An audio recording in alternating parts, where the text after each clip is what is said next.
हे good morning class. तो आज हमारी जो क्लास है वो रहने वाली है CDS के न्यूली फेवरेट बने टॉपिक होमोफोन्स के लिए। तो without delaying our class let's start. तो पहले जो होमोफोन्स है वो है ऑल्टर और आल्टर। ये जो होमोफोन्स है वो पहले CDS में पूछे जा चुके हैं और अभी अभी यहाँ से 10 क्वेश्चन पूछे जाते हैं करीब करीब। तो 2026 में भी एक्सपेक्टेशन है कि 10 क्वेश्चंस होमोफोन से पूछे जाएंगे। तो हम देख लेते हैं। सबसे पहला है ऑल्टर। क्या होता है? बदलना, चेंज लाना। जैसे हम कपड़ों को ऑल्टर कराते हैं ना, वैसे। फिर है ऑल्टर। ऑल्टर क्या होता है? ये होता है वेदी। वेदी कौन सी हवन के लिए जो वेदी तैयार की जाती है, जिसके अंदर सामग्री जलाई जाती है, उसको कहा जाता है ऑल्टर। इसको चैंट्री भी कहा जाता है। फिर है अलूजन। क्या होता है? संकेत, साइन देना। इल्यूजन होता है भ्रम, फैंटम। थर्ड है अफेक्ट और इफेक्ट। दोनों ही अफेक्ट बोले जाते हैं। तो अफेक्ट क्या होता है? इन्फ्लुएंस करना, प्रभाव डालना किसी के ऊपर, किसी को अफेक्ट करना अपने काम से, अपने डिसीजन से, अपनी बातों से। फिर होता है इफेक्ट, किसी चीज़ का आउटकम या रिजल्ट की वजह से कोई चीज़ हो रही है। फिर है एक्सीडेंट, दुर्घटना, कोलिजन, टक्कर होना। फिर होता है इंसिडेंट, कोई घटना, किसी घटना के बारे में बात हो रही है। फिर है कम्प्लीमेंट। कम्प्लीमेंट क्या होता है? पूरक, किसी चीज़ को कंप्लीट करने वाला, अकम्प्लीट करने वाला। फिर होता है कम्प्लीमेंट, किसी की प्रशंसा करना, यानी कि जब हम किसी को कम्प्लीमेंट देते हैं वो। फिर है डेफे। डेफे क्या होता है? विरोध करना, कंडेम करना किसी चीज़ को। और ये पूछा भी गया था 25 में। एंड डेफे क्या होता है? पूजा करना, वर्शिप। देखो आई आ रहा है तो वर्शिप, वर्शिप में भी आई आता है और डेफे में भी आई आता है, ऐसे हम याद रखेंगे। फिर है स्टेशनरी। स्टेशनरी ई है, यानी कि लेखन सामग्री, राइटिंग के बारे में बात हो रही है, तो है राइटिंग मटेरियल। और स्टेशनरी ए है स्टेबल, ठीक है, कोई चीज़ स्थिर रहती है। जैसे कि जो सन है वो हमारे सोलर सिस्टम में स्टेशनरी है, स्टार्स हैं जो हमें स्टेशनरी दिखाई देते हैं, प्लैनेट्स है सन के अराउंड, वो क्या है? स्टेशनरी है अपनी पोजिशन पे। फिर है स्पेशल। स्पेशल होता है विशेष तौर पर, मेनली किसी के बारे में बात करी जा रही हो। फिर है स्पेशल, बिल्कुल अलग, कोई पर्टिकुलरली किसी चीज़ के बारे में बात हो रही है, ठीक है, विशेष तौर पर किसी पे ध्यान दिया जा रहा है, पर्टिकुलर कि अलग से कोई टॉपिक निकाला गया है। फिर है परपिकेसिटी। परपिकेसिटी क्या होती है? कि चीज़ों की तह तक जाना, यानी कि किसी चीज़ को अच्छे से डिस्कस करना, या फिर किसी चीज़ की तह तक जाकर के खोजबीन करना, है ना। तो एबिलिटी टू डिसर्न। फिर है परपिक्यूटी। परस्पिक्यूटी क्या होता है? अंधकार से छुटकारा, यानी कि किसी चीज़ का उजागर हो जाना। ल्यूसिडिटी ऑफ एक्सप्रेशन, ठीक है, अंधकार से छुटकारा पा करके क्या कर रहे हैं? एक्सप्रेशन को एक्सप्रेस किया जा रहा है, अपनी बातों को एक्सप्रेस किया जा रहा है। फिर एक कंप्लेसेंट। क्या होता है? आज्ञाकारी। और कंप्लीसेंट होता है आत्मसंतुष्ट, आत्मसंतुष्ट। कंप्लीसेंट होता है ईगर टू प्लीज, यानी कि आज्ञाकारी, आपकी बातें मानने वाला। और फिर कंप्लीसेंट हो जाता है ओवर कॉन्फिडेंट, आत्मसंतुष्ट, यानी कि इंसान खुद में ही संतुष्ट है। फिर है इवोक, जागृत करना, इलीट टू रेस्पॉन्ड। इवोक का मतलब क्या होता है? जागृत करना या फिर किसी को भड़काना। इन्वोक होता है आह्वान करना या फिर किसी को पुकारना, कॉल अपॉन। फिर है सिंपैथी, यानी कि किसी के लिए सहानुभूति होना, यानी कि आप किसी की बैड फीलिंग्स को शेयर कर रहे हो। फिर है एम्पैथी, यानी कि समानुभूति। देखो सहानुभूति है किसी के प्रति, आपको बुरा लग रहा है। फिर है एम्पैथी, यानी कि समानुभूति, यानी कि आपको किसी की चीज़ें वैसे ही फील हो रही है। अंडरस्टैंडिंग द अनदर्स फीलिंग, यानी कि किसी का दर्द आपको एग्जैक्ट फील हो रहा है। फिर है रिवार्ड, यानी कि इनाम मिलना, किसी काम के बदले में, किसी एफर्ट के बदले में आपको कंपनसेशन दिया जाता है, तो वो होता है रिवार्ड। और अवार्ड होता है कोई सम्मान, पुरस्कार देना, है ना, आपके किसी काम के लिए आपको कोई विशेष रिकॉग्निशन मिल रही है। फिर है एमिग्रेट, यानी कि अपना देश छोड़कर बाहर चले जाना। ई होता है एग्जिट और आई होता है इन। तो इमिग्रेट हो जाता है दूसरे देश में आकर बस जाना, ठीक है, वहाँ पर क्या कर रहे हो आप? एंटर कर रहे हो। Arrived at the another country. यहाँ पे देखो ई है तो एग्जिट और आई है तो एंटर। फिर नेक्स्ट है इमोलेट। इमोलेट क्या होता है? बलिदान देना, आहुति देना, सेक्रीफाइस करना। देखो सेक्रीफाइस में आई आता है और ये आई से शुरू होता है, इमोलेट। फिर है इम्यूलेट। क्या होता है? अनुकरण करना, यानी कि किसी की बातों को फॉलो करना। बॉर्डर क्या होता है? बोर्डिंग स्कूल, ठीक है, बॉर्डर होता है बोर्डिंग स्कूल। बोर्डिंग स्कूल में बच्चों को भेजते हैं ना, तो डॉर्मेट्री। फिर है बॉर्डर। बॉर्डर हमारी बाउंड्रीज को कहा जाता है।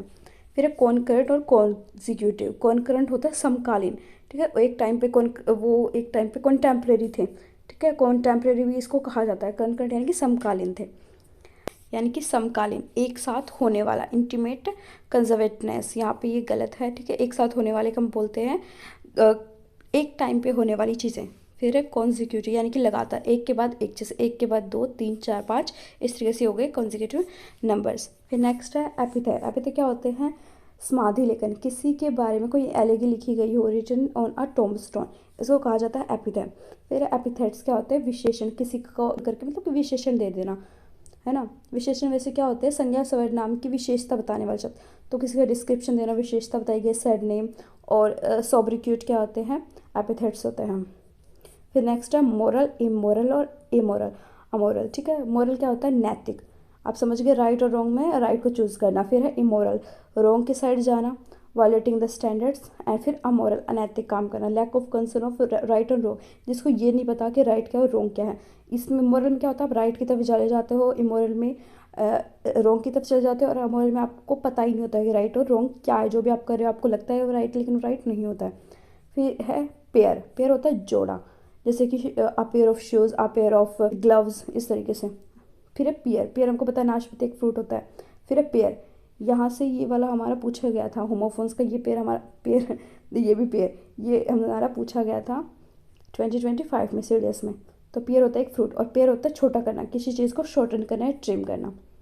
फिर नेक्स्ट है सिनेंस। स्पेलिंग आप देख लेना, दोनों की सेम है इन दोनों की, ठीक है। सिनेंस होता है सभा या फिर बैठक, मीटिंग ऑफ स्पिरिचुअल कम्युनिकेशंस को सेनेंस कहा जाता है। फिर है सेनेंस यानी कि मस्तक। सिनेंस होता है मस्तक, हेड और स्कल। ये इसको क्या कहा जाता है? कैंडल होल्डर, जिसके अंदर कैंडल रखी जाती है, उसे भी सेनेंस कहा जाता है। फिर स्कोन, ये स्पेलिंग है SCONE। स्कोन क्या होता है? रोटी, ठीक है। ब्रेड या केक को स्कोन कहा जाता है। फिर क्या है? ट्रूइज्म, सत्यवाद यानी कि सही की तरफ जाना, यानी कि काइंड होना किसी के प्रति। फिर एल्ट्रुइज्म यानी कि परोपकारिता, concern for wellbeing of other, दूसरों के प्रति आप अच्छे हो रहे हो, ठीक है। एक तो आप खुद के लिए अच्छे हो जाते हो, आप सत्य की तरफ जाते हो, काइंड रहते हो, और फिर हो जाता है दूसरों के लिए अच्छे हो जाते हो, यानी कि दूसरों का भला करने की कोशिश करते हो, वो हो जाता है एल्ट्रुइज्म। फिर नेक्स्ट है कॉन्सिक्वेंट यानी कि फलस्वरूप। ये एक एडजेक्टिव है, यानी कि किसी काम की वजह से कुछ हुआ है, something that happens as a result of something, किसी काम की वजह से जो रिजल्ट आया है, यानी कि आपने मान लो ग्लास तोड़ दिया था, वो आपने काम किया है, उसकी वजह से आपके पैर में चोट लग गई, तो ये जो रिजल्ट आया है इसको कहा जाता है कॉन्सिक्वेंट। फिर है कॉन्सिक्वेंट यानी कि परिणाम, ये एक नाउन है, बस यही डिफरेंस है एडजेक्टिव और नाउन का। Describe the effect of the action, कोई एक्शन के जो इफेक्ट हुआ है, जो प्रभाव पड़ा है, उसके बारे में बात हो रही है, कॉन्सिक्वेंस। फिर है सीज करना। सीज करना का होता है कब्जा करना, किसी चीज़ को जब्त कर लेना, ठीक। यहाँ पे क्या करते हैं? फोर्सफुली किसी चीज़ को ले लेते हैं, take hold of something forcefully, forcefully किसी चीज़ पे कब्जा करना होता है सीज। फिर है सीज, CEASE, किसी चीज़ को रोकना, ठीक है। स्टॉप और एंड समथिंग, स्टॉप करना किसी चीज़ को। फिर है क्रीज। क्रीज क्या होती है? जब हम आयरन करते हैं तो हम क्या करते हैं, वहाँ पे ना जो फोल्ड लगा देते हैं फैब्रिक के ऊपर, लाइंस, जो लाइंस पड़ जाती है, पेंट भी आप कर लेते हो, तो फोल्ड और लाइन जो पड़ती है फैब्रिक पे, उसको कहा जाता है क्रीज। और फिर सीज, देखो स्पेलिंग देख लेना, ये सीज की स्पेलिंग अलग है, SEIZE है, और ये SIEGE, सीज, घेरा बनाना, रोकना किसी चीज़ को, रोकथाम करना किसी चीज़ की, वो होता है सीज। फिर है एंश्योर करना, सुनिश्चित करना किसी चीज़ को, यानी कि मैं एंश्योर करती हूँ कि ऐसा रिजल्ट आए मेरे काम से, तो मेक समथिंग दैट सर्टेन और श्योर, किसी चीज़ को श्योर करना अपने काम के बल पे। फिर है एंश्योर, बीमा कराना, ठीक है। इंश्योरेंस कराते हैं ना, तो इंश्योर हो जाता है बीमा करा लेना, यानी कि प्रोवाइड प्रोटेक्शन अगेंस्ट लॉस और डैमेज के अगेंस्ट क्या कराते हैं हम? इंश्योरेंस कराते हैं। फिर है इमिटेट। इमिटेट होता है अनुकरण करना या फिर किसी की नकल करना, फॉलो करना या फिर कॉपी करना किसी के। इंटीमेट क्या हो जाते हैं? आपके निजी कुछ पल, घनिष्ठ कुछ पल। ये एक एडजेक्टिव और नाउन की तरह यूज़ हो जाता है, गेट क्लोजली और फैमिली और पर्सनल चीज़ें आपकी। फिर है कंपेयर और कंपेयर, तुलना करना, कंपेयर, ये तो हमें पता है ARE, कंपेयर होता है किसी की दो चीज़ों के बीच में, सिमिलर और डिसिमिलर चीज़ों के बीच में तुलना करना, एग्जामिन और फाइंड सिमिलरिटीज़ और डिसिमिलरिटीज़। फिर होता है कंपेयर। कंपेयर क्या होता है? सूत्रधारक या फिर कार्यक्रम संचालक। कंपेयर होता है कार्यक्रम संचालक, यानी कि कोई भी मान लो कोई कार्यक्रम हो रहा है आपके स्कूल में, कोई शो कोई होस्ट करने वाला होता है ना, तो मान लो आपके स्कूल में कोई फंक्शन है, तो उसको होस्ट करने वाले को क्या कहते हैं? कंपेयर कहा जाता है। फिर है परसेप्ट और परसेप्ट, देखो स्पेलिंग में क्या है? पहले है PRE, प्री, फिर है PER, तो प्रिसेप्ट क्या होता है? उपदेश देना, ठीक है। प्रिसेप्ट तो उपदेश देना, सिद्धांत या फिर नियम। तो general rule intended to regulate action और बिहेवियर, कुछ जनरल रूल्स देना, बनाना है ना, जैसे कि बौद्ध धर्म में कुछ क्या बनाए गए हैं? रूल्स बनाए गए हैं, जैन धर्म में कुछ रूल्स बनाए गए हैं, समाज में कुछ रूल रेगुलेशन बनाई जाती हैं सबके एक्शन और बिहेवियर को रेगुलेट करने के लिए। फिर है परसेप्ट। परसेप्ट क्या होता है? अनुमति, यहाँ पे बोध, ठीक है ये गलत है, यहाँ पे बोध लेके चलते हैं हम। परसेप्ट क्या होता है? बोध कराना किसी चीज़ को। परसेप्शन आपका व्यक्तित्व, ठीक है, आपके बिलीव्स, परसेप्शन। फिर नेक्स्ट है इलिसिट। इलिसिट क्या होता है? प्राप्त करना, उकसाकर जानकारी निकालना किसी से। गेटिंग रिएक्शन और इन्फॉर्मेशन, यानी कि आप किसी को भड़का रहे हो, फिर वो अपने बारे में कुछ अच्छे, मतलब आपके बारे में आप वो सोचता है जो वो आपकी अपनी रियल इंटेंशन आपको जाहिर करता है, तो क्या होता है? इसको कहते हैं इलिसिट। फिर होता है इलिसिट, ILL। ये जो वर्ड है ना ILL, जहाँ भी लगेगा इसका मतलब होता है इलीगल, ठीक है। आप इससे भी लगा सकते हो कि इलीगल में ILL आता है तो इलीगल या फॉरबिडन बाय लॉ, तो इसको कहते हैं अवैध या फिर गैरकानूनी। नेक्स्ट है इंक्वायरी, जानकारी प्राप्त करना, तो सीक इन्फॉर्मेशन, और इंक्वायरी जांच या जांच पड़ताल, यानी कि इन्वेस्टिगेट करना। कैसे याद रखोगे कि IN में आता है इन्वेस्टिगेट, IN से शुरू होता है। अब नेक्स्ट है मास्टरफुल और मास्टरली, ये भी पूछा गया था। तो मास्टरफुल क्या होता है? अत्याचारी। इम्प्रेस, इम्प्रेस क्या होता है? जो बहुत आपके ऊपर अत्याचार करो, आप मतलब दिखाते हैं ना ड्रामा में, जो दिखाते हैं कि कुछ पेरेंट्स बहुत अत्याचारी होते हैं, कुछ मतलब अडोप्टेड जो अपने चाइल्ड को बहुत परेशान करते हैं, तो इस तरीके से दिखाते हैं, अत्याचार दिखाते हैं, वो सब क्या होता है? मास्टरफुलनेस होती है वो। फिर होता है मास्टरली, यानी कि किसी चीज़ में आपने मास्टरी कर रखी है, स्किलफुल आप किसी चीज़ में, तो उसको क्या कहते हैं? अत्यधिक कुशल, हाईली स्किलफुल होना। नेक्स्ट है कॉनकरेंट और कंजिक्यूटिव, ये तो पहले भी आ गया था। कॉनकरेंट क्या होते हैं? एक ही समय पर, यानी कि occurring at the same time, ये भी पूछा गया था, ये भी CDS में पूछ लिया गया था, आई थिंक 24 में था, 24 सेकेंड में। तो कॉनकरेंट क्या होता है? एक ही समय पे होने वाला, यानी कि occurring at the same time. फिर है कॉन्जिक्यूटिव, क्रमागत, एक के बाद एक, अकरिंग वन आफ्टर वन। तो डिस्कम्फर्ट होता है असुविधा होना किसी चीज़ में, आपको अनईजी या फिर आपको लैक ऑफ कंफर्ट फील हो रही है।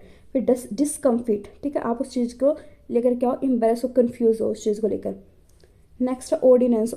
ऑर्डिनेंस एक तो होता है जो हमारे प्राइम मिनिस्टर कह रही हूँ, जो हमारे प्रेसिडेंट जारी करते हैं जब पार्लियामेंट अपने सेशन में नहीं होती है, उसको कहते हैं ऑर्डिनेंस। और दूसरा ऑर्डिनेंस होता है युद्ध सामग्री, तो जो प्रेसिडेंट लागू करते हैं उसमें आई आता है, क्योंकि प्रेसिडेंट में भी आई आता है, ठीक है, जो प्रेसिडेंट लागू करते हैं आदेश, उनमें भी क्या होता है? आई आता है प्रेसिडेंट में, ऐसे आप याद कर लोगे। और फिर आते हैं ऑर्डिनेंस। ऑर्डिनेंस क्या होते हैं? मिलिट्री वेपन्स और आपके एम्यूटेशन, आर्म और एम्यूटेशंस होते हैं, उनको कहते हैं ऑर्डिनेंस।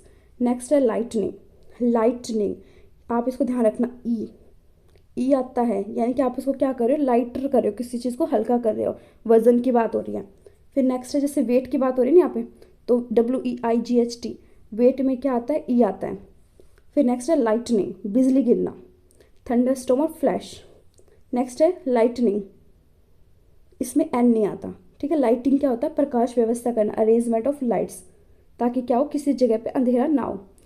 देखो ध्यान रखना, इसमें एन आता है, इसमें EN आता है, इसमें एन नहीं आता है। इसके बाद में क्या होता है? लाइट के बाद में डायरेक्टली ING लग जाता है, ठीक है, स्पेलिंग का ध्यान रख लेना। अब नेक्स्ट है परसिक्यूट और प्रोसिक्यूट, ये भी हमने कर लिया था। परसिक्यूट क्या होता है? तंग करना किसी को। प्रोसिक्यूट क्या होता है? अभियोग चलाना। अडोप्ट और अडेप्ट, अडोप्ट होता है किसी को गोद लेना, और अडेप्ट होता है किसी चीज़ में निपुण हो जाना, यानी कि अपने हालातों को अडेप्ट कर लेना है।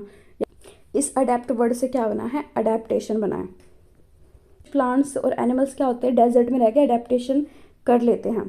फिर डेस्पाइट, घृणा करना, यानी कि बिल्कुल आप उस चीज़ से नफरत करते हो, यहाँ पे नफरत की बात हो रही है, डेस्पाइट।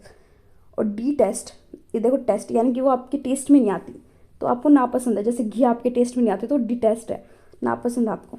फिर टेस्टिमनी और एविडेंस। मनी और एविडेंस में क्या डिफरेंस होता है? टेस्टिमनी मौखिक रूप से दिए गई गवाही होती है, ठीक है, यानी कि मान लो कोई एविडेंस है, कोई इंसान जीता जागता एविडेंस है, तो वो क्या हो जाता है? अपनी मौखिक गवाही देता है, टेस्टिमनी है। और एविडेंसेस यानी कि कोई रिकॉर्डिंग है, कोई वीडियो रिकॉर्डिंग है, इस तरीके के जो एविडेंसेस होते हैं उन्हें कहते हैं प्रमाण। नेक्स्ट है एडवर्स, यानी किसी के ऊपर हानिकारक प्रभाव डालना। फिर है अवर्स, यानी कि प्रतिकूल, किसी चीज़ के अपोजिट होना। फिर है अमेंड, यानी कि अमेंडमेंट जो किए जाते हैं कॉन्स्टिट्यूशन में ना, तो यानी कि सुधार किए जाते हैं। इमेंड होता है यानी कि किसी भी बुक का संशोधन आना, है ना, किसी बुक का जो न्यू एडिशन आता है ना, उसी से वर्ड बना है, उसी से वर्ब बनी है इमेंड। फिर नेक्स्ट है अडेप्ट एंड अडोप्ट, ये तो पहले ही हो चुका है। नेक्स्ट है ऑलरेडी। और देखिए इसमें क्या है? इसमें थोड़ा सा गैप है, ऑल अलग है और रेडी अलग है। ऑल का मतलब क्या होता है? सभी, और रेडी होता है तैयार होना, यानी कि सभी चीज़ पहले से ही तैयार की गई हैं, ठीक है, सभी चीज़ों के द्वारा तैयार की गई चीज़ें, यानी कि सभी सलाह मिला के रेडी हुए हैं। फिर है ऑलरेडी, यानी कि पहले से ही। ऑलवेज यानी कि सभी तरीके से, ऑल यानी कि सभी तरह से। फिर ऑलवेज हमेशा से। कनवास होता है मोटा कपड़ा और कैनवास होता है वो डाला, इसमें सिर्फ एक एस का डिफरेंस है। नेक्स्ट है प्रेस्क्राइब, इसको हटा दीजिए। प्रेस्क्राइब क्या होता है? दवा निर्देश देना, जो डॉक्टर लिख के देते हैं ना, वो होता है प्रेस्क्राइब। फिर आता है प्रोस्क्राइब, इसमें ओ आया है। प्रोस्क्राइब क्या होता है? कानूनी संरक्षण से अलग करना, यानी कि पहले किसी को जो सुरक्षा दी गई थी वो सुरक्षा हटा देना। फिर है ऑल टुगेदर, इसमें ऑल अलग है, यानी कि ऑल का मतलब क्या होता है? सभी, तो सभी लोग मिलकर काम कर रहे हैं। और ऑल टुगेदर क्या होता है? पूरी तरह से। फिर अल्टरनेट, अल्टरनेट होता है एक दिन छोड़कर फिर एक दिन, अल्टरनेट डेज पे काम करें। फिर होता है अल्टरनेट यानी कि विकल्प, चाय की जगह कॉफ़ी पी ली, है ना, दूध की जगह आपने चाय ले ली, इस तरीके से। फिर है कॉन्सिस्टेंटली क्या होता है? आप मतलब काम किए जाओ, दृढ़ता पूर्वक कोई काम किया जाता है। फिर कॉन्स्टेंटली यानी कि निरंतरता, किसी भी चीज़ को लगातार किया जा रहा है, उसमें क्या, उसमें आपको कॉन्टिन्यूटी देखने को मिल रही है, ठीक है, ये होता है कॉन्स्टेंटली। अब हम देख लेते हैं कॉन्टिन्यूअल एंड कॉन्टिन्यूअस। कॉन्टिन्यूअल होता है बार बार रुक रुक कर काम हो रहा है, कॉन्टिन्यूअल डेज पे हो रहा है, यानी कि रुक रुक कर काम चल रहा है। फिर होता है कॉन्टिन्यूअस यानी कि लगातार बिना रुके काम चल रहा है। फिर है क्रेडिबल यानी कि विश्वसनीय। क्रेडुलस जल्दी विश्वास करने वाला, इंसान की बात हो रही है यहाँ पे, ठीक है। फिर है क्रेडिटेबल यानी कि प्रशंसा, यानी कि सराहना की योग्य, यानी कि इसकी तारीफ की जा सके, ऐसा कोई इंसान है, या किसी काम की तारीफ की जा सके। इलिजिबल, योग्य हो आप। फिर होता है इलिजिबल, अपठनीय। ये लेजिबल जो वर्ड होता है इसका मतलब होता है पठनीय, और इलिजिबल का मतलब हो जाता है एक और एल लग जाता है, इसका मतलब क्या हो जाता है? वो रीडेबल नहीं है, इरीडेबल हो जाता है। फिर है वैल्यूबल, मूल्यवान। इनवैल्यूबल हो जाता है अमूल्य, है ना, इनवैल्यूबल, उसकी वैल्यू नहीं की जा सकती, उसकी वैल्यू लगाई नहीं जा सकती, ठीक। वैल्यूबल हो जाता है मूल्यवान, और इनवैल्यूबल जिसकी वैल्यू लगाई नहीं जा सकती, जैसे कोहिनूर है, वो इनवैल्यूबल है, पूरी दुनिया में एक है, उसकी वैल्यू नहीं लगाई जा सकती। ताजमहल है, पूरी दुनिया में एक है, वो इनवैल्यूबल है, अमूल्य है, उसकी तुलना किसी से नहीं की जा सकती। फिर है डिसइंटरेस्टेड, यानी कि आप क्या हो, किसी के इंटरेस्ट में नहीं हो, ठीक है, किसी के हित में नहीं हो, आप निष्पक्ष कोई न्याय कर रहे हो। फिर अनइंटरेस्टेड, किसी में रुचि न होना। देखो जैसे हम वर्ड यूज़ करते हैं ना, डिसइंटरेस्टेड और अनइंटरेस्टेड, ये दो अलग अलग वर्ड है और इनका मीनिंग भी अलग अलग है। डिसइंटरेस्टेड किसी के इंटरेस्ट में काम ना करना, निष्पक्ष होना, और फिर होता है अनइंटरेस्टेड, किसी में रुचि ना होना। फिर है डेफरेंस और डिफरेंस, डिफरेंस समझ लो आप, आदर सत्कार करना, किसी का सम्मान करना, और डिफरेंस अंतर, दो चीज़ों के बीच में डिफरेंस होना। फिर हाउएवर, इसमें क्या है, ई में और हाउएवर में क्या है, डिफरेंस नहीं है, यानी कि इनमें गैप नहीं है। तो हाउएवर क्या होता है? हालांकि, हाउएवर यानी कि हालांकि, किंतु, और हाउएवर कैसे भी। हाउ का मतलब क्या होता है? कैसे, ये अलग अलग है, इसलिए हाउ का मीनिंग हम अलग लेके चलेंगे। तो हाउ का मतलब क्या होता है? कैसे भी करके। हाउएवर कुछ भी हो जाए मैं ऐसा करूँगा, तो हाउएवर पहले वाले हाउएवर का मतलब होगा किंतु। यहाँ पे हम करते हैं क्लास को एंड। ये सभी क्या हैं, इनको छोड़ के, जो इधर लिखे हुए इनको छोड़ के, ये सभी सीडीएस के एग्ज़ाम में या फिर एनडीए के एग्ज़ाम में पूछे गए हैं। तो ये हमारे पीवाईक्यूज हो गए हैं। इसके अलावा हम दूसरी क्लासेस भी करेंगे जो हमारी प्रैक्टिस के लिए होंगी। तो आप क्या कर सकते हो, इन्हें देख सकते हो और लिख सकते हो, लिख के रखनी है आपको, और ये याद करनी है, बार बार जितनी बार पढ़ोगे उतनी बार आपको याद हो जाएंगी, और इनको प्रैक्टिस करते रहिए, क्योंकि अब 2026 में इनकी आने की संभावना है, क्योंकि पहले भी पूछी गई हैं, 2025 में पूछे गए हैं, तो 2026 में भी पूछे जा सकते हैं, क्योंकि अभी हमने देख लिया है कि साइनोनिम्स और एंटोनिम्स घट चुके हैं, और यहाँ तक कि क्या होगी, ईडम भी घट चुके हैं। तो हम प्रैक्टिस के लिए क्लासेस लेके आते रहेंगे, और आपसे रिक्वेस्ट है कि आप इन्हें देखते रहे, अपने एग्ज़ाम के लिए तैयारी करते रहें।